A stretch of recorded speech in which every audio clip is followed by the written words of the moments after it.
Bonjour et bienvenue sur DigiSchool, je suis Yvan, votre professeur de mathématiques et ensemble dans cette vidéo nous allons poursuivre l'étude de la notion de loi à densité en étudiant une loi de probabilité bien particulière qui s'appelle la loi uniforme.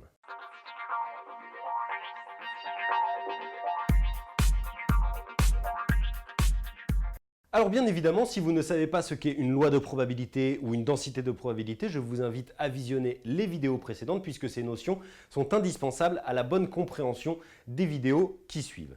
Donc sinon, la définition d'une loi uniforme, la loi uniforme, elle est définie sur un intervalle AB par la probabilité qu'une variable aléatoire x soit comprise entre alpha et bêta est égale à l'intégrale entre alpha et bêta de 1 sur b-a dt, c'est-à-dire bêta moins alpha sur b-a. Donc ça, c'est quelque chose qu'il faut connaître. Effectivement, la loi uniforme, elle se définit de cette manière-là. Et en remarque, la densité de probabilité, elle est constante et elle est égale à 1 sur b-a. Donc ça, c'est extrêmement important. Alors, pas de panique, dans les exercices, on vous dira forcément quelle loi suit votre variable aléatoire. On vous dira x suit la loi uniforme, x suit la loi exponentielle, etc. etc. D'accord? Donc après, ce qu'il faut simplement, c'est connaître les formules pour pouvoir les appliquer. Mais encore une fois, une loi uniforme, ce qu'il faut retenir, c'est que la densité de probabilité, c'est 1 sur b-a, c'est-à-dire b, c'est la borne haute de mon intervalle sur lequel on travaille, et a, la borne basse. Et ensuite, pour pouvoir faire le calcul de probabilité que x soit compris entre alpha et bêta, on intègre cette densité entre alpha et bêta. Rien de très compliqué. Nous allons voir dans la diapo suivante un exemple qui va vous permettre de mettre en pratique ceci de manière immédiate pour pouvoir effectivement bien appréhender ce qu'on attend de vous. Alors, dans cet exemple, on vous dit que dans un lycée, on interroge au hasard les élèves sur leur temps de transport. On sait que la durée du trajet entre le domicile des élèves et le lycée est comprise entre 15 minutes et 1h30. Alors déjà, ici, vous pouvez identifier les deux bornes, la borne inférieure 15 minutes, la borne supérieure 1h30.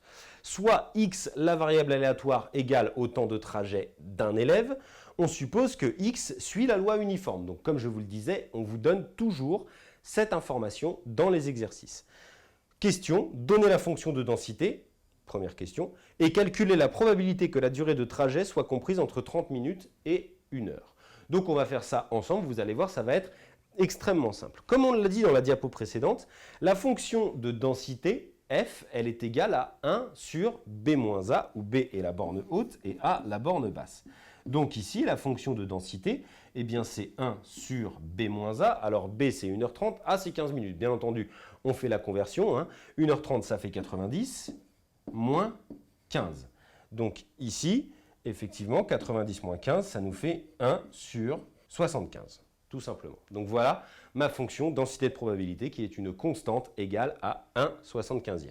Maintenant, effectivement, on vous demande de calculer la probabilité que la durée de trajet soit comprise entre 30 minutes et 1 heure. Autrement dit, on vous demande de calculer la probabilité que x soit compris entre 30 et 60. Eh bien, en appliquant la formule, alors on peut appliquer directement la formule que je vous ai donnée précédemment, mais on peut aussi repasser par l'intégrale. Ça nous fait intégrale entre 30 et 60 de 1/75e dt. Alors, intégrale entre 30 et 60 de 1/75e dt, eh bien 1/75e, ça s'intègre en t sur 75, entre 30 et 60. Autrement dit, ça va nous faire 60/75e moins 30/75e. Donc, au final, ça nous fait tout simplement 30/75e. Alors, bien entendu, vous pouvez effectivement simplifier par 5, d'accord? Ça va vous faire 6/15e. Et 6/15e, vous pouvez encore le simplifier par 3, ça va nous faire 2/5e. Donc ça veut dire qu'il y a 2 chances sur 5 pour qu'un élève pris au hasard dans les élèves du lycée ait un temps de trajet compris entre 30 minutes et 1 heure. Donc toujours, bien évidemment, essayez de raccrocher cela au concret, à qu'est-ce que vous venez de calculer. Donc je récapitule. Ici, on vous donne l'énoncé avec toutes les informations. Vous pouvez calculer la fonction densité très simplement et faire le calcul de la probabilité que x soit compris entre 30 et 60. Autrement dit, probabilité qu'un élève pris au hasard mette entre 30 et 60 minutes à venir au lycée. C'est l'intégrale entre 30 et 60 de 1/75e dt. Et donc, on trouve finalement une probabilité égale à 2/5e.